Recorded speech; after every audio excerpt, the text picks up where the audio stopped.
guess the two issues that we're kind of facing is either the lack of land or even just simply the knowledge and that social connection with our community.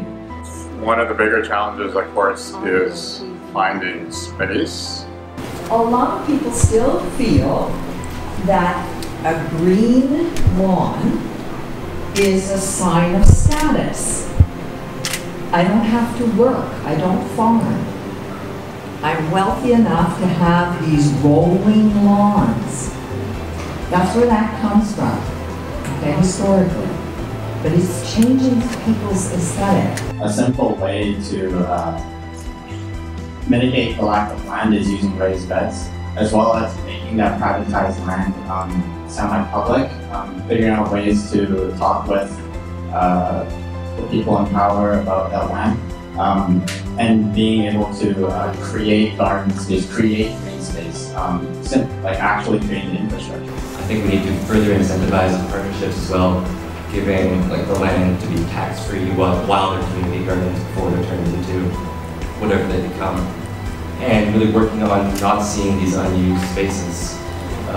They're eyesores for a while, they're dump sites. Why not turn them into these active community spaces? Let's see that the regulatory structure can be shifted in recognition of this public good. So, for example, like groundwater recharge becoming now an absolutely normal integrated part of a development, why not the public garden? And then the condo projects might choose to do that because everybody knows it's way more valuable to own a place or to rent a place where there's a public garden, so they build it in. Maybe we could implement something to make sure that farmlands stay as farmlands, because condo projects are very profitable, but we need that space to be able to grow the food, especially if we want more access to food. Provincially, the ALR is being picked away by hobby farms that are a place for someone to buy a 10-acre property of absolutely amazing soil, build a massive house on it, a big driveway, a great big 3-car garage, and not use it for growing food and still have the tax breaks of a hobby farm. So I think we have to close ALR loopholes, and that means a concerted combined effort to provincial government.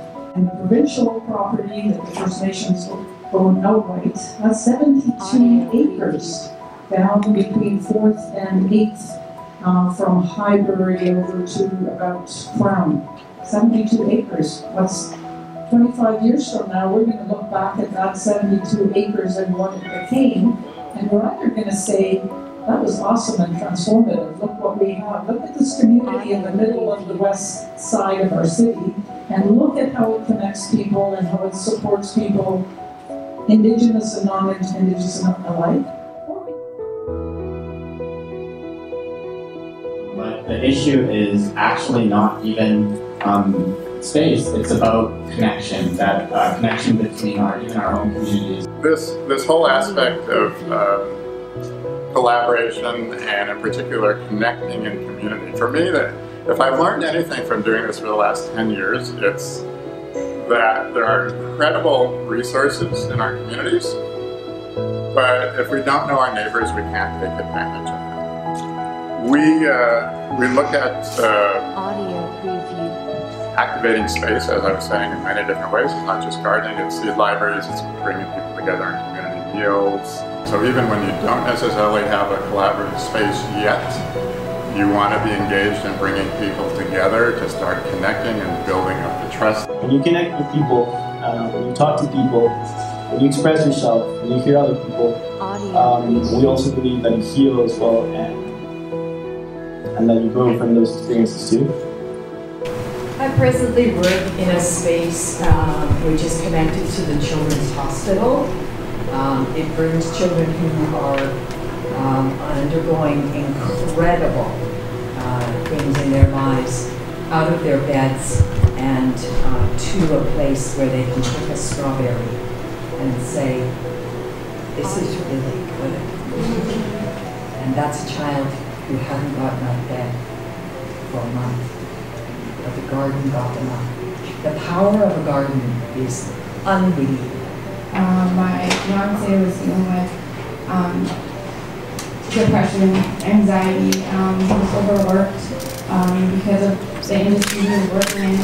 And I think that it's important that we understand that like these community gardens not only bring us together, but they're so essential for healing. Like us as human beings, we really need to be connected with nature.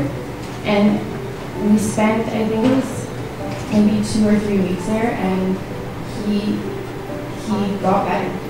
So if mental health and addiction are diseases of isolation, this is really an important public good in terms of stress reduction and health.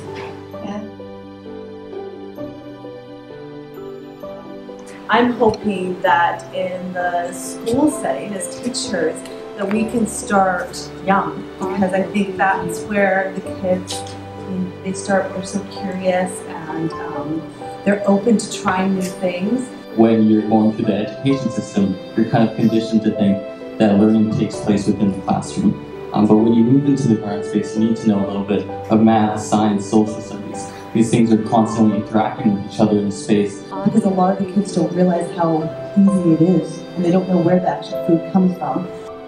And because they planted it, they wanted to try it. They got to harvest it. I think it's so cool to have this idea of growing food, taking this food, eating it, the atoms breaking down, and then literally becoming who we are.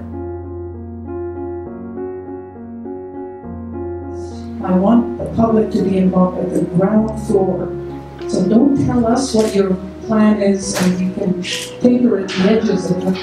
Involve the community right from the outset in creating the roadmap for consultation. And so look it up on the city's website, go in and have these amazing ideas that have come out today fed into the processes that are looking at the current pieces of larger pieces of land in our metro area. Have your say and just start to pollinate these ideas more broadly.